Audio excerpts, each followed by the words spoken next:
Hello दोस्तों, स्वागत है आपका हमारे YouTube channel general studies now पर। तो आइए शुरुआत करते हैं पहले प्रश्न से। निम्नलिखित में से किस काल को भारत का स्वर्ण युग कहा जाता है? आपके ऑप्शन हैं मौर्य, गुप्त, वैदिक या कुषाण। इस प्रश्न का सही उत्तर है विकल्प बी यानी गुप्त। तो आइए जानते हैं इसके विश्लेषण को।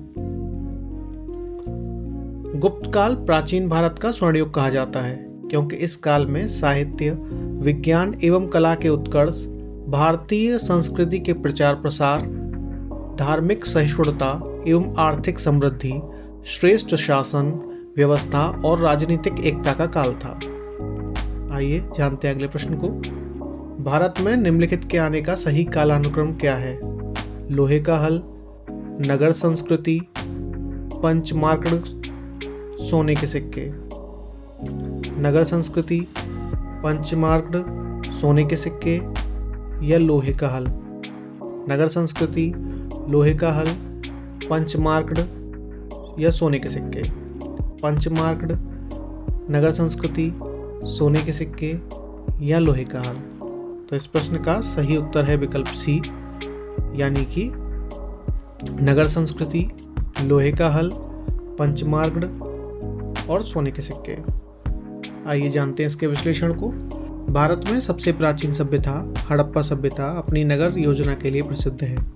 लोहे का ज्ञान कांसे के बाद वैदिक काल में 1000 ईसा पूर्व शुरू हुआ।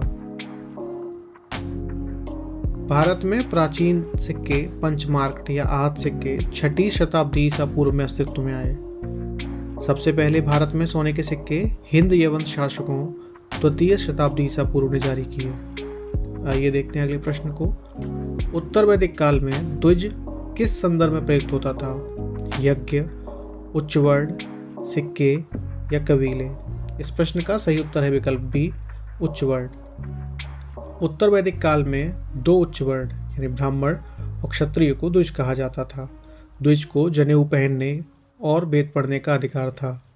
वहीं वैश्य को भी द्विज समूह में शामिल किया जाता था, जबकि शूद्रों को इससे वंचित रखा गया था। आइए देखते हैं अगले प्रश्न को। भारत में अधिकांश पेट्रोलियम पदार्थ किस युग की शैल संरचनाओं में पाया जाता है?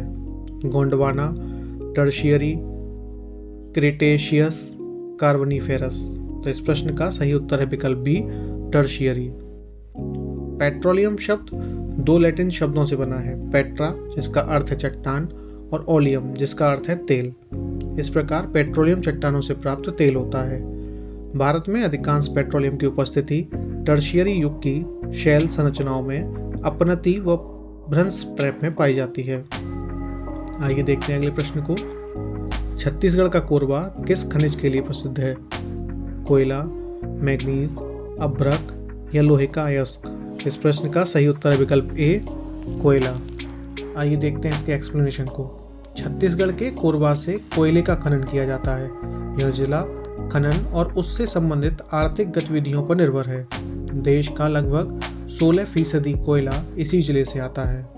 आइए देखते हैं अगले प्रश्न को। बैटरी या सेल से विद्युत ऊर्जा प्राप्त करने के लिए किस ऊर्जा को विद्युत ऊर्जा में परिवर्तित किया जाता है? आपके ऑप्शन है मैकेनिकल यानी यांत्रिक ऊर्जा, सौर ऊर्जा, रासायनिक ऊर्जा या फिर मैग्नेटिक ऊर्जा। इस प्रश्न का सही उत्तर है विकल्प सी रासायनिक ऊर्जा।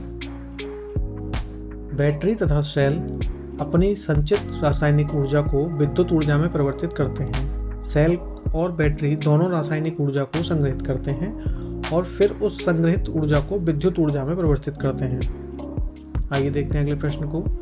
अनौपचारिक क्षेत्रक ऋण के अंतर्गत किसके द्वारा दिया गया कर्ज शामिल नहीं होता है? साहूकार, व्यापारी, रिश्तेदार या बैंक। इस प्रश्न का सही उत्तर है विकल्प डी बैंक।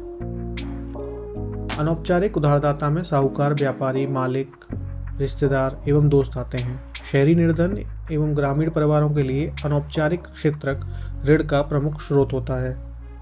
अनौपचारिक क्षेत्रक में ऋणदाताओं की गतिविधियों की देखरेख करने वाली कोई इकाई शामिल नहीं होती। किसी देश की आर्थिक समृद्धि का सबसे उपयुक्त मानदंड क्या है? सकल घरेलू उत्पाद, सकल राष्ट्रीय उत्पाद, प्रति व्यक्ति आय या बेरोजगारी की दर। इस प्रश्न का सही उत्तर है विकल्प सी प्रति व्यक्ति आय। किसी देश की समृद्धि को मापने का सबसे उपयुक्त मापदंड उसकी प्रति व्यक्ति आय होती है।